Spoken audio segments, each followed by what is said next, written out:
This is Samantha.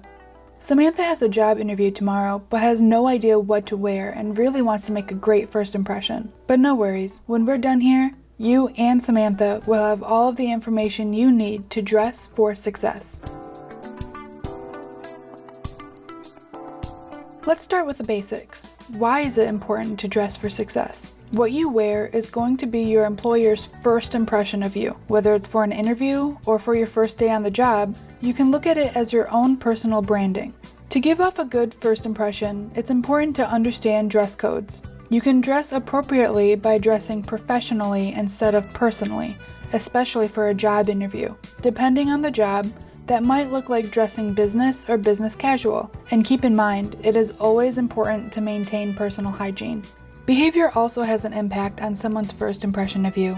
This is why you should always use suitable language and manners, exhibit a positive work ethic, demonstrate healthy behavior and an ability to follow safety rules, and demonstrate an understanding of the workplace's organization and overall climate. Your employer will appreciate that you're showing an effort in your appearance and behavior. This is why dressing for success is important, especially during your first interview, because you won't have a second chance to give a first impression. Let's break this down a little bit. You can give off your best first impression by giving a firm handshake. Shake hands with the person or people interviewing you before and after the interview, and make sure to stand when shaking hands. Maintain direct eye contact. This shows that you are listening and interested in what the interviewer is saying. It gives off an impression of respect and confidence. Dress in clothes that are clean, pressed, and tidy. Make sure your outfit is wrinkle and stain-free. This shows that you are put together and organized. Some things to avoid include wearing hats, wearing clothing that promotes drugs or alcohol, having visible undergarments, and make sure to avoid being distracted. Having an inability to focus can lead to negative reactions. If you ever find yourself questioning what to wear at work, there's usually a dress code in place for you to follow. You can familiarize yourself with the dress code by seeing how others are dressed. You can do this by asking an employee or your employer about the company culture, driving by the workplace to see what people are wearing, or even looking at social media pages. If you are attending an event, you can always consult the host or check the invitation for more information about the dress code. In a professional setting, it is always better to be overdressed. Dress codes will vary depending on your job. What someone wears in an office setting might not be what someone would wear when working outside. There could even be guidelines on how you style your hair or if you can wear nail polish. Become familiar with the dress code of your workplace so you can be prepared.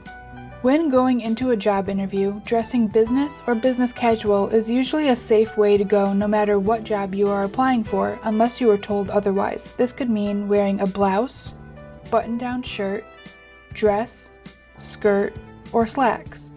Our staff at Michigan Works West Central have a few tips when it comes to dressing for success.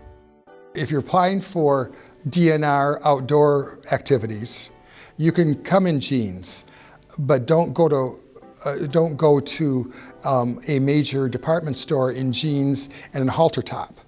You know, I'm not a fashionista by any means, but just to make sure that the clients realize that they have to, again, put some motivation and possibly some money in their future job to be able to work at it. With all of that in mind, the following are some basic things to consider doing while dressing for success. Take a shower, trim your nails, brush your teeth, comb your hair, shave, and wear professional attire. The following are things that should be avoided: revealing too much skin, leaving anything unzipped, wearing white socks with a dark suit, and spending too much money on professional clothes. Find what's affordable for you. Professional clothing can be found at your local Salvation Army, Goodwill, or Michigan Works West Central office. Michigan Works West Central has their very own professional clothing closet and even a shower for you to use. By now, you and Samantha should feel confident about making a positive first impression when you walk into that job interview or show up for your first day of work. What you wear is often your employer's first impression of you. Take pride in your personal branding with our do's and don'ts, and make sure to follow dress codes. If you want help getting ready for that next interview, Michigan Works West Central can help. Visit mwwc.org and contact your local service center for more information.